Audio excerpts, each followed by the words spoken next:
Pour effectuer le test de Bess-Vincent, nous avons besoin d'une solution hydroalcoolique, de compresses non stériles, de gants jetables, d'un kit de prélèvement, d'une carte test, d'un boudin patient, d'un boudin donneur, d'un stylo, d'une boîte d'asserie, d'un sac poubelle d'asserie, d'un sac poubelle à déchets ménagers. J'effectue une friction hydroalcoolique.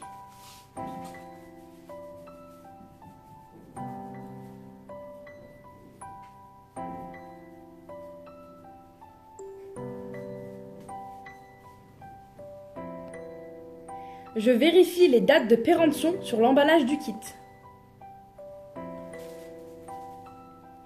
Je vérifie l'intégrité de l'emballage du kit. L'emballage n'est pas endommagé, je peux l'utiliser. J'ouvre l'emballage dans le bon sens. Je vérifie l'intégrité des réactifs.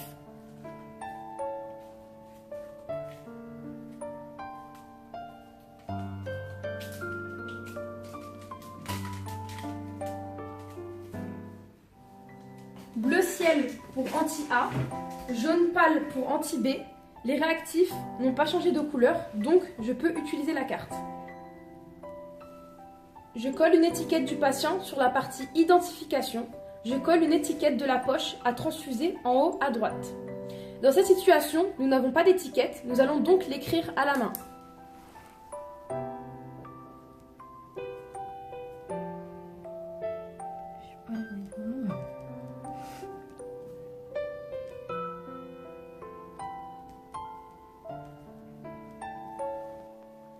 Je renseigne le numéro de la poche.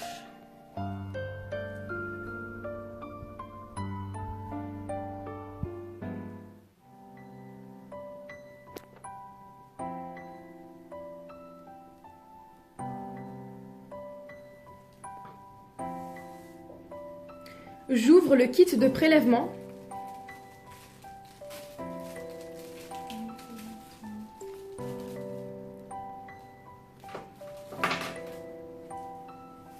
J'effectue une friction hydroalcoolique.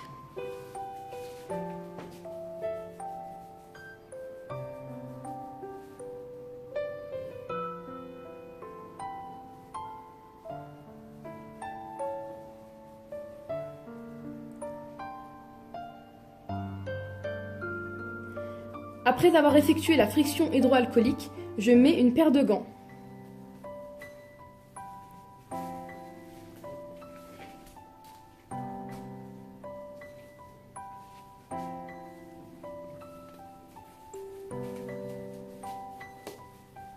J'ouvre le sérum physiologique. Je dépose une goutte de sérum physiologique dans la case contenant des anticorps anti-A. Je dépose une goutte de sérum physiologique contenant des anticorps anti-B. J'effectue la même opération concernant la ligne de la poche. Je prélève du sang du patient par piqûre au doigt et je le dépose dans la case correspondante. Dans cette situation, nous allons piquer le boudin correspondant au sang du patient. Je jette l'autopiqueur dans la boîte d'asserie. Je dépose la goutte de sang du patient dans la case correspondante.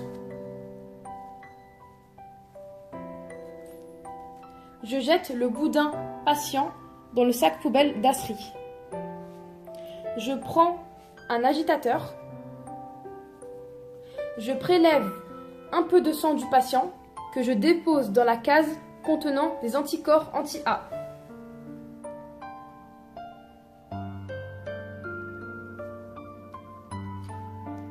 Je mélange.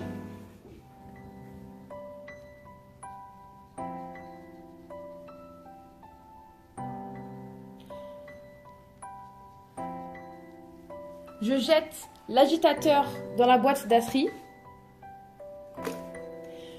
Je prends un deuxième agitateur. Je prélève du sang du patient que je dépose dans la case contenant des anticorps anti-B. Je mélange.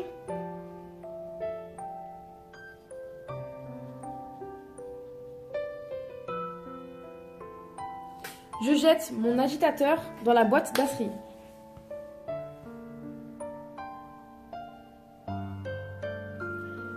Je prélève une goutte de sang du culot et la dépose dans la case correspondante.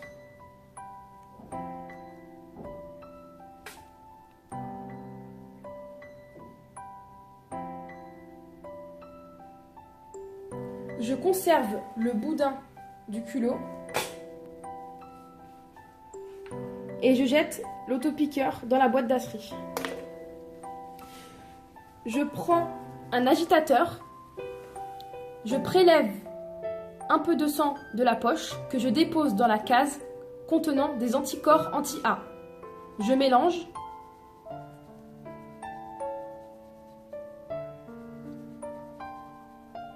Je jette mon agitateur dans la boîte d'Asri. Je prends un agitateur.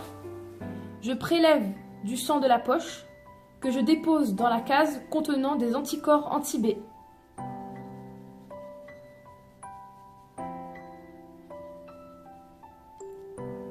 Je jette mon agitateur. Je chaloupe ma carte de test pendant 30 secondes.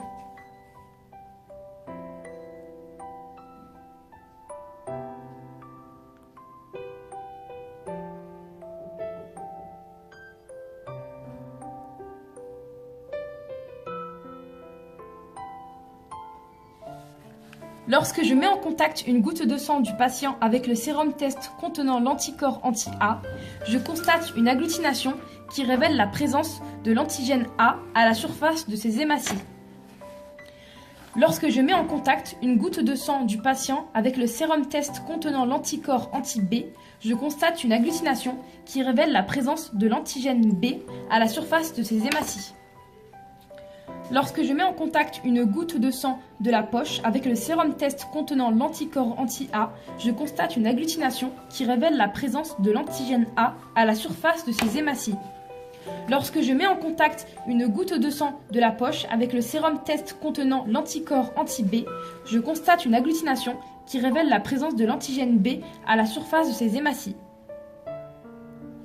J'en conclus donc que le patient est du groupe AB, car il y a présence d'antigènes A et B à la surface de ces hématies et absence d'anticorps A et B dans le plasma circulant.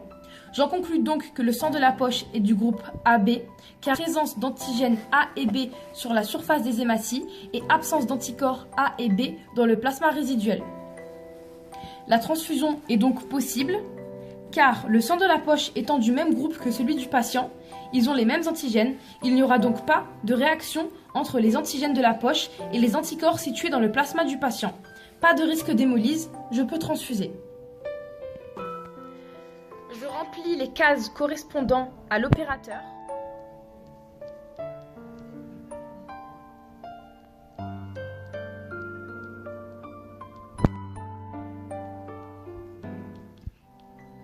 Case correspondant au nom du médecin.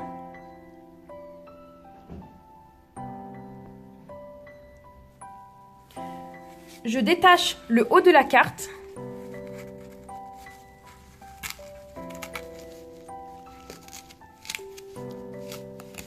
Je jette le haut de la carte dans le sac poubelle d'Asri. Le bas de la carte sera conservé pour être mis dans le dossier transfusionnel. J'enlève mes gants que je jette dans le sac poubelle à déchets ménagers.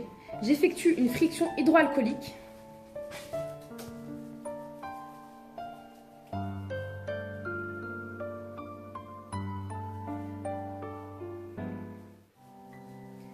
J'élimine mes déchets du plus propre au plus sale.